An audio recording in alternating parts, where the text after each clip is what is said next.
Assalamualaikum warahmatullahi wabarakatuh. Ikhwani fillah rahimakumullah. Kembali lagi bersama saya Ahmad Syakir Maulana. Namun dalam video ini kita akan membahas terkait hukum-hukum tajwid. Nah, adapun pada kesempatan dan video yang sebelumnya kita telah membahas banyak terkait tahsin, yakni tahsin surat Al-Fatihah yang mana itu sangat penting, dan juga tahsin surat An-Nas ya. Kemudian pada kesempatan ini kita akan mengkaji terkait hukum-hukum tajwid. Nah, yang mana dalam mempelajari hukum tajwid, hukumnya adalah fardu kifayah. Adapun penggunaan atau menggunakan dan membaca Al-Quran dengan hukum-hukum tajwid, hukumnya adalah fardu ain ya. Nah, tanpa memperpanjang muqaddimah, langsung saja kita masuk ke pembahasan pertama dalam ilmu tajwid, yang mana kalau kita menggunakan matan Tuhfatul Atfal, nah yang mana matan Tuhfatul Atfal ini sangat familiar dalam kalangan pembelajaran tajwid ya. Nah, di situ setelah muqaddimah beliau meletakkan terkait hukum nun sakinah wat tanwin atau hukum nun sukun dan tanwin sebagai bab yang paling pertama. Nah, terkait hukum nun, sukun, dan tanwin ini, para ulama berbeda pendapat dalam membaginya. Ada yang membaginya menjadi 4 hukum, ada yang membaginya menjadi 5 hukum. Namun demikian, sebenarnya semuanya itu sama saja, masih dalam satu ruang lingkup yang mana itu semua sama gitu ya. Nah, tanpa memperpanjang lagi, kita langsung saja masuk ke pembahasan yang pertama atau dalam matan Tuhfatul Atfal, yang mana itu adalah ahkamun nun sakinah wat tanwin, yang artinya hukum nun sukun dan tanwin. Bunyinya lin nuni intaskun walit tanwini arba'u ahkamin fakhudh tabyini. Fal awwalul izharu qabla al ahrufi lil halqi sittin rutibat fal ta'rifi.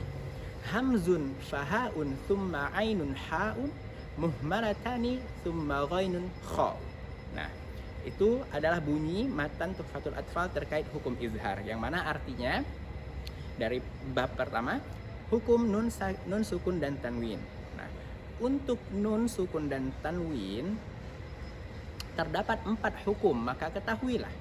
Nah, yang pertama itu adalah hukumnya izhar, atau dalam bahasa Indonesia izhar itu adalah artinya jelas, yang mana mereka itu sebelum huruf-huruf yang telah disebutkan di dalam matan tersebut, yakni yang pertama ada huruf hamzah, kemudian ha, kemudian huruf ain, kemudian huruf ha, kemudian huruf-huruf yang bertitik seperti ghain dan kha.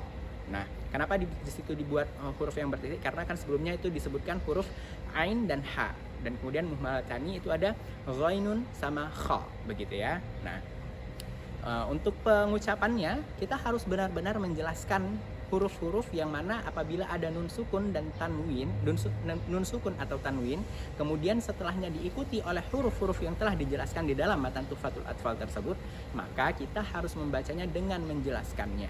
Seperti contohnya yakni dalam surat Al-Fatihah itu ada an'amta. Jadi nun sukun, kemudian setelahnya huruf ain, itu maka pembacaannya harus jelas. Oke. Kemudian untuk penjelasan selanjutnya, lebih baik kita memahaminya melalui tulisan yang ada di gambar ini ya. Oke. Kemudian yang pertama itu adalah hukum-hukum nun sukun dan tanwin, yang mana kalau dalam matan Tuhfatul Atfal yang pertama itu adalah hukum izhar. Seperti yang sudah dijelaskan tadi, bahwa hukum izhar itu memiliki 6 huruf. Yang pertama itu ada huruf hamzah, kemudian ada huruf ha, kemudian ada huruf ain, kemudian huruf ha, kemudian huruf ghain, dan yang terakhir huruf kha. Nah, nanti kita akan membahas semua huruf-huruf tersebut beserta contoh-contohnya, baik yang nun sukun dan juga yang tanwin. Oke. Kemudian untuk terkait rumusnya, biasanya sering dijelaskan dengan apabila nun sukun atau tanwin bertemu dengan salah satu huruf izhar, maka hukumnya harus dibaca dengan jelas. Untuk contoh yang pertama ada dari huruf hamzah ya. Nah, kemudian yang pertama itu dari huruf hamzah kita mengambil contohnya dalam ayat suci Al-Quran, yakni man amana. Bisa kita lihat di sana ada huruf nun sukun, kemudian setelahnya diikuti oleh huruf hamzah. Maka jelaslah bahwa di sini ada hukum izhar, man amana. Kemudian contoh yang kedua itu ada azabun alim. Azabun alim. Nah, Ba di sana berharokat tanwin bil dom atau dhammatain, kemudian berjumpa dengan huruf hamzah. Menjadi di situ jelas hukumnya izhar. Jadi azabun alim, seperti itu. Kemudian untuk yang kedua itu ada huruf H, yang mana contoh pertama kita mengambilnya yakni inhaza. Nun sukun, kemudian setelahnya diikuti oleh huruf H, yang mana H-nya 2 harokat. Inhaza. Nah, kemudian yang kedua itu ada contohnya tanwin, kemudian bertemu dengan H, yakni di ayat salamun hiya. Nah, di situ harus benar-benar kita baca dengan jelas, tidak boleh kita beri di sana dengung, jadi salamun hiya atau salamun hiya, itu salah. Jadi harus benar-benar dijelaskan menjadi salamun hiya, begitu. Kemudian kita lanjut untuk yang ketiga itu ada huruf ain, yang mana contoh pertama adalah nun sukun berjumpa atau bertemu dengan huruf ain, yakni dalam ayat yan'iqu. Yan'iqu. Di situ ada nun sukun, kemudian setelahnya ain kasrah. Yan'iqu. Tidak boleh didengungkan, harus jelas. Kemudian untuk yang tanwin kita mengambil jannatin aliyatin. Jannatin aliyatin. Di sana ada ta marbutah, harokat kasrah tain, kemudian bertemu dengan huruf ain menjadi jannatin aliyatin. Harus izhar di sana. Kemudian kita lanjut dengan huruf yang selanjutnya atau contoh yang keempat, ini ada huruf H, yang mana huruf H juga kita bagi menjadi 2 contoh. Yang pertama itu nun sukun bertemu dengan huruf H sendiri, yakni wa min haitsu. Wa min haitsu. Bisa kita lihat di sana ada huruf nun sukun, kemudian setelahnya huruf H berharokat fathah. Maka di sini harus dibaca dengan mengizharkan atau menjelaskan huruf tersebut. Kemudian untuk yang tanwin bil fath atau huruf yang tanwin, ini kita menggunakan contoh yang mana huruf hamzahnya memiliki harokat fathatain, yakni atoan, kemudian setelahnya diikuti dengan huruf H berharokat kasrah.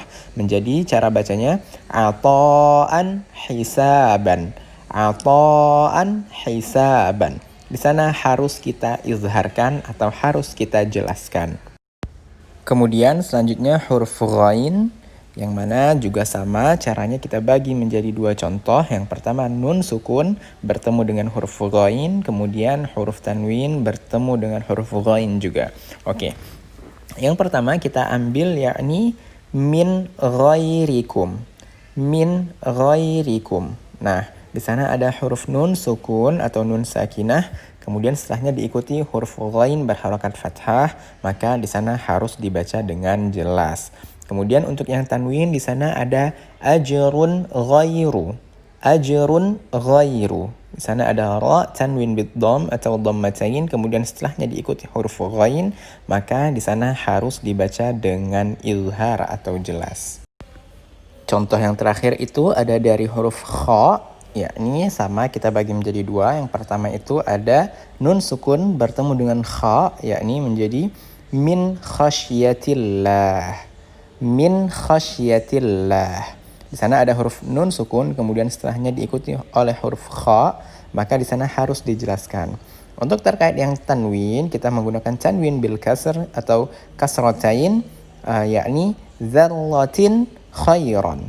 Zarratin khairan. Di sana ada ta marbutah kasrah tanwin, kemudian setelahnya huruf kha berharokat fathah, begitu ya. Harus benar-benar dijelaskan semuanya.